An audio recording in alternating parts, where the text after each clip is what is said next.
Program was provided by a valued member of our local community.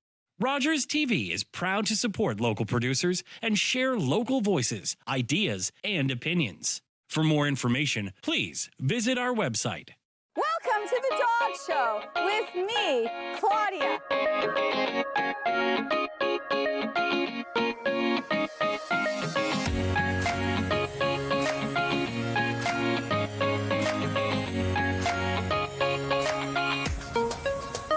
Hey everybody, welcome to the Dog Show. Today we're joined by my friend Maggi Burrt, trainer extraordinaire from Tailspin Pet Works. And we also have my good friend Goldie, my 4.5-year-old yellow lab. And we're coming to you today from All About Dogs, which is a great training facility in Toronto. Hey Maggie, how are you? I'm good, thanks Claudia. You? I'm well. And one of the things you talked about in a previous episode of the show was teaching the recall, or teaching your dog to come when called. Why don't you tell us about that and why it's important? Well, obviously from a safety point of view, it's important to have your dog know when to come to you. If they're running towards something that's dangerous, or you want to keep them from jumping on somebody, etc. The big issue I think with most people is that they kind of mess it up by using whatever the recall word is to do things the dog does not like get in the bathtub, get their nails done, etc. So do be aware that whatever word you use, you need to make sure that it's something that you protect and use it only for your recalls. For example, if you're going to take your dog to the vet, or you're going to put them in the crate, would those be things where you would want to use that word? Yes, yeah, you could have different cues for those so that the dog kind of knows what to expect, but you're not accidentally poisoning your come cue. Yeah, because if you're going to call your dog to put them in the crate, you're going to be gone for 3 hours, then every time you call the dog, they're going to think that's what's going to happen. Right. So, so we have Goldie here, and why don't you show me sort of the way you'd start training this behavior. You can see we've got Goldie not on her leash, but we've got her on a long rope. So that way, if she doesn't get it, we won't lose Goldie. Okay, so we're just going to use her name for this, but you can use anything else. I generally don't use a name, I use a different cue. Dog's name just means look at me. So what we're going to do is you're going to say your name, and you're going to give her a cookie. Goldie. Yes. And Goldie actually looked at me when I said that, which is good. Goldie. Yeah. Yes. Good girl. So you're going to toss a piece of cheese over here. All right. We're not going to do it very far, obviously. We're in a limited space. And then you're going to call her. Goldie. And again. So on the next one, try to call as soon as she's done eating the food so that we have some distance that's happening. All right. Why don't I step back here? Okay. All right, I'm going to throw the treat. Goldie. Yes, exactly. Now, another thing that you can do when you start to get the dog coming pretty easily, you take one cookie, but you break it into a bunch of pieces, and you feed repeatedly to build time and value with being here. It's especially effective if you have a dog who works, like plays in the dog park and just things like that, because they're more likely to find value in it. It's still one cookie, it's just broken into a lot of pieces. The cheese is pretty high value, so we're getting a lot of excitement. Excitement about the cheese. We might use something lower value later on. Yeah. Goldie! So again, when you're dealing with a dog who is exceptionally food motivated, I personally, if I was working with her, would be using something less interesting, just because she's so food motivated. It's affecting her level of arousal. And again, the mouthing. So Goldie just did something interesting, which I don't know if any of you have this happen, but Goldie just mouthed me, where she put her mouth on my arm. She didn't bite me, but it's something she does when she's excited. And just so you guys know, dogs are not perfect. Each dog is different. Every dog has challenges. Goldie's challenge is being overexcited. So Maggie, what would you recommend I do to help with that mouth, get rid of that mouthing behavior? Because I might be used to it, but if you have company come to your house and you know, an elderly person or a child, nobody wants that mouthing behavior. What are your thoughts on that? It's kind of a multi-step thing, but again, the basics is, like we talked about earlier with the jumping, is anticipating it. If you know your dog gets over-aroused in certain situations, you need to understand that the behavior is likely to happen. So what you do, you anticipate, you cue something else, like a sit, or a look at me, or something that makes it more difficult for the dog to do that.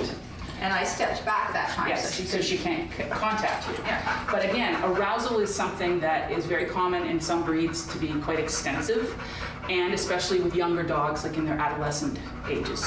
So basically what I do, what I did with my dog, was I would get her a little excited, and then ask her to do something calm. And then get her a little excited, and then ask her to do something calm. Basically building up to where she has more tolerance for that level of arousal that doesn't bring her into bad behavior. Okay, that's excellent advice, Maggie. Thank you so much. So shall we do a little more of a formal recall? Yes, can you show us what that looks like? Well, we'll see if we can. And I'm gonna walk out.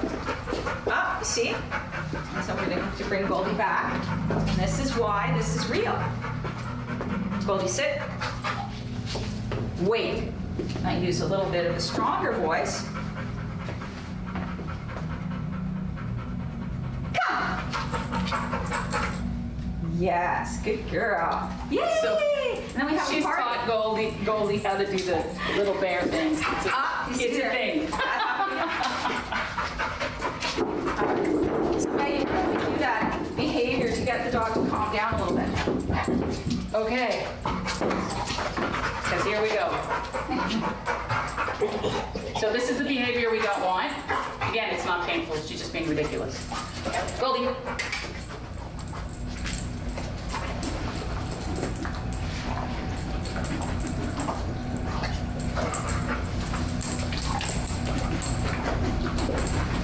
And so we can see Maggie's putting the treats on.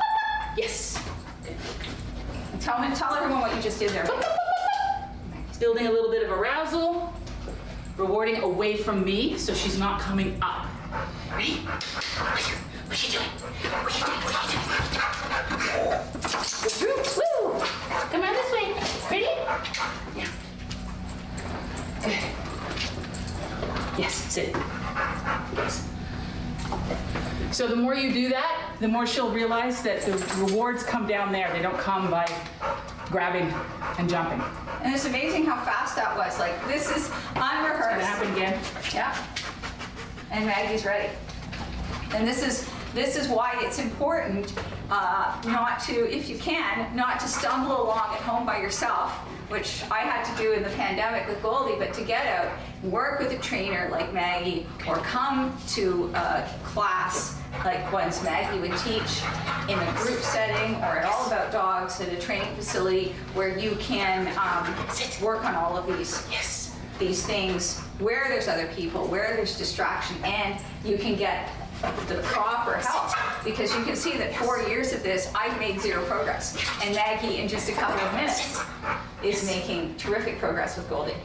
The other thing that we want to use, Maggie, can you talk about combining verbal praise with the treats, because there'll be situations where we don't have food. Well, you can condition verbal praise. Generally, praise is not really that rewarding to most dogs. So conditioning it means praise, then food, praise, then food, and then you fade the food. That being said, in most cases, if you have a relationship with your dog, praise will work in some cases. So, like for recall, I will use, if my dog turns around when I call her and starts to come, she immediately gets verbal feedback.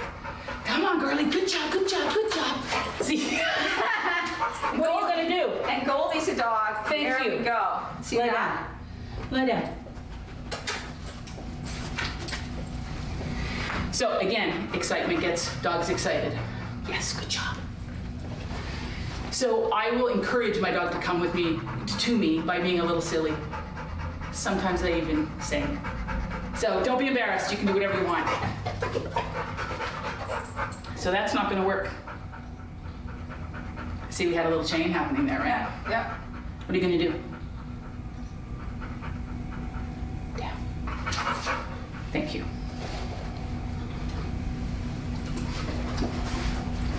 And the other thing sometimes people do with puppies, I've seen, Maggie, and you tell me if this is wrong. You mentioned running away. Yeah, you can turn and run the other direction so the dog follows you. Don't chase your dog if it's running off on you. You can even lay down and be silly on the ground. And sometimes the dogs will come back, good choice, girly. Sometimes the dogs will just come back because they're curious as to what you're doing, because you're laying on the ground, being ridiculous. You can be silly. If your dog is running off towards the road, our instinct is to chase them. Don't do that. Run in the other way. Try to get their attention and run so that they'll run back towards you. Good job. So let's see if I were to give her a treat now. Let's see what happens if I were to run away. She probably won't even notice.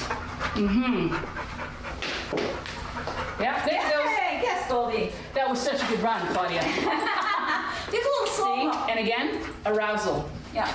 So if long term, if we want to fix that, we would have to work on a little bit of movement, feed, feed, feed, a little bit of movement, feed, feed, feed. That's better. Good job. Because she just couldn't handle that. That's past her level of arousal control. Which we're seeing right here. Yep. Down. And this is exactly what we Down. wanted people to see, because you know, I can host a show about dogs and people think, oh, my dogs are robots, they're perfectly trained. Each of my dogs is different in how they work and how they respond to different situations, even though they're all Labrador Retrievers. Each one has its own personality, its own strengths and weaknesses, just like everybody. Good job. Well, thank you very much, Maggie. That was a great session on how to do the recall. Thank you for having me. And thank you, Goldie, for showing us what to do and what not to do. So we have our friend Dr. Poon here with us today, and we're going to talk about first aid. And for anyone that's had dogs for any length of time, this is a very important topic because things can happen unexpectedly, suddenly, quickly, and you're going to want to rush to your vet or the vet emergency as fast as you can. But I'm hoping that Dr. Poon can tell us what we should do while we're in transit, or how we get the dog moved, all of those kinds of things. First of all, let's talk about ingesting noxious substances. So I'm going to start with the dog eats gum, let's say gum or baked goods, some cookies that contain stevia or xylitol, or the dog eats human medicine. What would we do in that situation, Dr. Poon? No one can be perfect. It's happened to me and my dogs too, where life gets busy, something happens, and your dogs take advantage of the situation. So the first thing that you'll want to do is to stay calm in regards to any kind of pet emergency. You're not going to be doing any good for your dog or your cat or your pet in general if you're also panicking at the same time. So the first thing is to stay calm. Then the second thing, especially for ingestion of any kind of noxious substances, is identifying what is the actual toxin or what the actual poison is.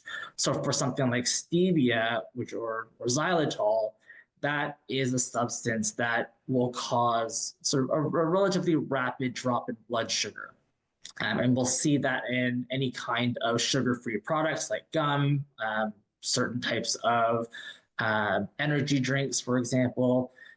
That is going to be where the toxins arise from. We've seen dogs overdose on their own antibiotics, and obviously the more well-known toxins such as grapes and onions, garlic, those may each have their own antidote or a different method of counteracting the sort of the dangerous effects of the actual compound itself. So making sure that you know what the actual substance is that they've ingested, and the amount is going to be important as well before you pick up the phone to call either the veterinarian or to call an organization called Pet Poison Helpline, which are a wonderful group of veterinary toxicologists, and they'll be able to talk you through what the next steps are. That's great. And if you do speak to your vet, maybe would you tell people to, if they need to induce vomiting or if there's anything they can try to do on their way to see you? Yeah, absolutely. So the toxicologist there will, at the very least, have a case study started so that they can actually advise what to do. Sometimes whatever the dog has ingested may not actually be into the toxic range or into the range where we would be concerned. So you may not need to visit the vets at all at that point in time. But for some of those serious cases where they've eaten a large amount of something or the pet's quite small and we've reached a toxic dose, you would likely be advised to sort of quickly bring your dog into the vets at that point. These days, unless you're camping and sort of more than 3+ hours away from any kind of vet clinic, it's generally not advisable to try and induce vomiting at home. There is a lot of sort of old wives' tales or at-home things of getting them to drink hydrogen peroxide or sticking your fingers down their throat and try to get them to vomit. Yeah. But that can ultimately lead to more harm than good, especially if you're pouring the hydrogen peroxide or the salt down the wrong tube and now they have a pneumonia because of it, because it went down into their lungs. Or if they are vomiting on the way to the vet, they may actually inhale some of the vomit as well, and that's going to, again, cause more problems than good. So it is truly best to leave that to the medical professionals. Okay, and this is why it's great to talk to you, because these are things that I have experienced myself, and I'm sure a lot of other people do. And we've heard all different kinds of things, or even worse, you read things on the internet. And this is why it's so important to have a great veterinarian for your pets, and also have this kind of information from proper poison control animal specialists. So let's talk about another scenario that I'm very familiar with. Dog eats the leg off a toy, or dog eats a few socks, or some kind of object, foreign object, or string, something. Of course. What should we do there? So depending on the volume, I would say, of what has been eaten, and obviously the characteristics of your pet as well, it's usually worthwhile to consult your veterinarian to see what the next best steps are. If it is something that is potentially quite small and can pass through the gut tract of your pet, then we may advise to feed a bit of a bulking amount of food. So something like extra fiber, rice, bread, just something that may help to sort of envelop around said object and provide it safe passage out of the stomach and through the intestines. And hopefully, if you poke around in the poop the next morning, you might be able to find it. For some other types of objects, things that are more fabric, such as like socks, underwear, and I mean, we've done all sorts of different types of sort of objects that we find out of these guys, especially having labs. I'm sure you would know. We may potentially need to take some x-rays or some kind of imaging to identify the object before it becomes a surgical emergency. But we can also consider doing sort of inducing vomiting at the hospital in order to bring up the aforementioned object. Now, here's another scenario, and I once took a pet first aid course and they covered this, but I can't recall exactly what you're supposed to do. But I did have this happen recently where a dog falls unconscious and you don't know why this has happened. Just like with a person, you don't know if it's a nervous system issue, if it's a cardiovascular issue, if it's a thoracic or like a lung issue, what is going on. And now you have an unconscious or semi-conscious animal. If it's a small breed, like a Chihuahua or something, you can pick it up and wrap it in a blanket and call your vet. But if it's a dog that's anywhere from, depending on how strong you are, from 60 to 100 pounds, how can we best safely move that animal to get them into a vehicle to go to the hospital? Like that happens, you want to be on the phone with your vet right away. You want to make sure where you're bringing them to, whether it's at your actual primary veterinarian or if it's to the emergency veterinarian, you are alerting them and making sure that they are aware of your arrival so that they can best prepare for that. In terms of moving a pet, the best thing is to ask a friend to help. If you have another individual there to support you, try not to panic. That, again, is helpful to nobody, especially your pet. If you have something like a comforter, a blanket, a duvet, bed sheet, something that you can make a makeshift little stretcher for, that would be very ideal, especially if you're moving something like a Rottweiler. That's very, very good advice. Well, thank you very much, Dr. Poon. I really appreciate that. Thank you. You're welcome. Hey everybody, we're filming the dog show at an actual dog show. This is the Aurora and District Kennel Club dog show, as well as a lot of all breed specialties. So if you watch a movie like Best in Show, this is what you're seeing. Right there we have a standard poodle being judged in conformation. What the judge is looking for is how close is that poodle to a perfect example of a poodle according to the breed standard from the Canadian Kennel Club. And behind the poodle, you see a whole bunch of really tiny dogs that are competing for the best in group of the toy breeds. And we're going to show you some other things today, so stay with us. This is a scene backstage at the show where everyone gets their dogs groomed and ready to go into the show itself. There's a beautiful white Samoyed and another beautifully groomed Bichon Frise, and here's another dog who's actually being groomed for the show. Now we're going to talk to dog breeder and judge Linda Wyatt DeGroot of Staghorn Labradors. Linda's going to tell us what a judge is looking for when they're watching dogs in a show ring and what the handlers are doing when they're presenting the dogs. Hi, Linda. How are you? Nice to see you.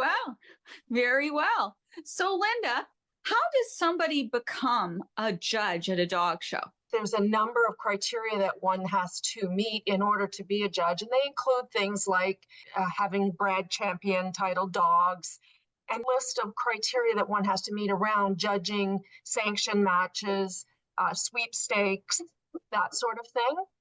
So although the Breeders' Classic didn't count as one of the official requirements for judging, it's certainly counted as one of my educational activities that is also required in order to meet the criteria to apply to write the exam to become a judge.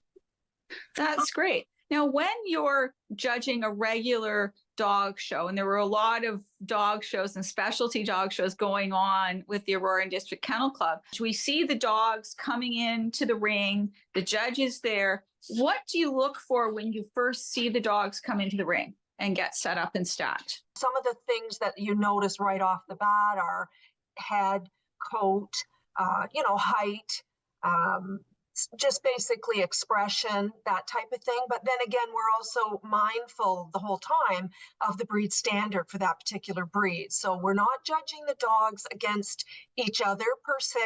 We're judging the dogs against their own breed standard and then deciding which one we believe most fits with the breed standard.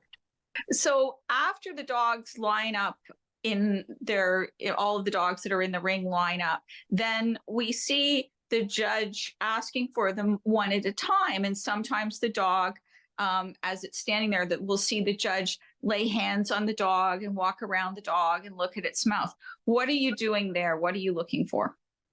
So, of course, when we look in the dog's mouth, we're looking for their bite.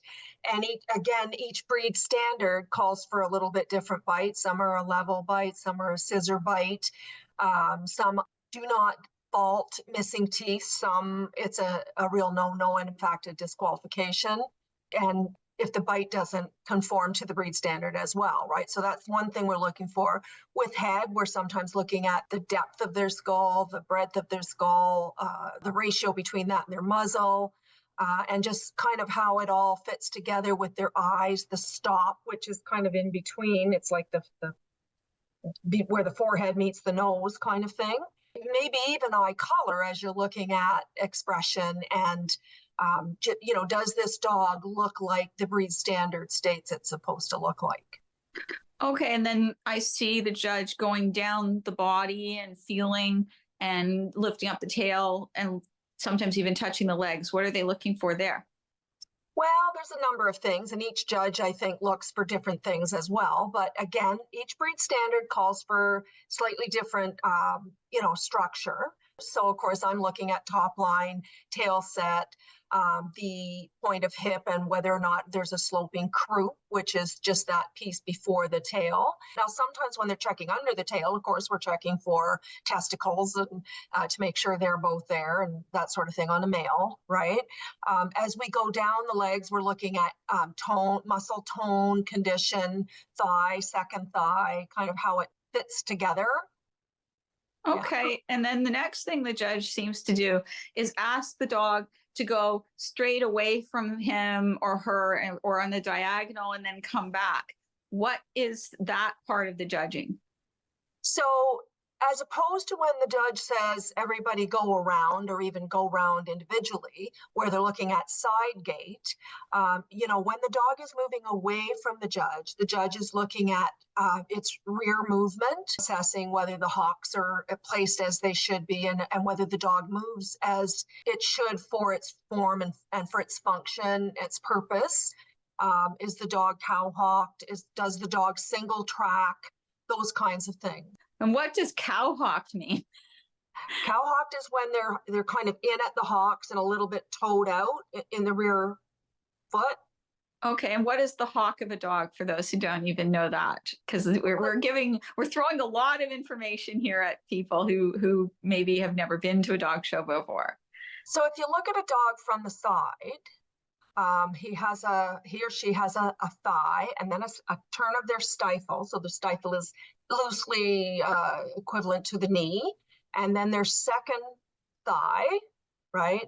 And then you've got that piece at the back that you might consider to be equivalent to the top of a foot, not the actual toes and the pad of the foot. So it's kind of like a rear wrist, kind of like a rear pastern. So that's a really good description. So once they've gone around individually, they've gone up and back, you've gone over them, how do you make that final decision of who's the best?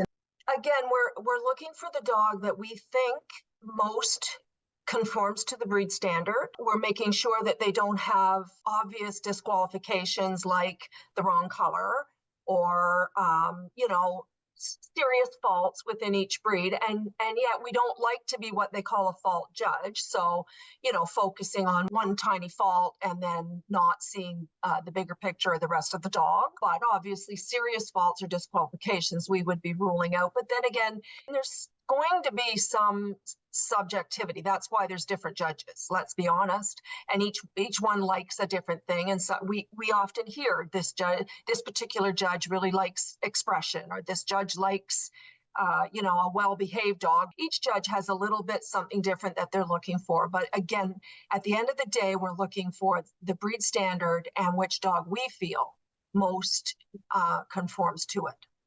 Well, Linda, thank you very much. I think we've all learned a great deal, and we're going to watch some of this show. And so I think we're really going to learn a lot when we apply what we're seeing with what you've told us. Thank you so much, and have a great day. Thanks for having me. Take care. Bye-bye. Bye. So we had a great day at the Aurora District Kennel Club Dog Show. Goldie won in the North York Obedience Club Rally Trial, and Goldie and I didn't pass. But we'll try again next time. And that's one of the things. We love our dogs, win, lose, or draw. And we had a great time. So thanks, everybody, and we'll see you next time.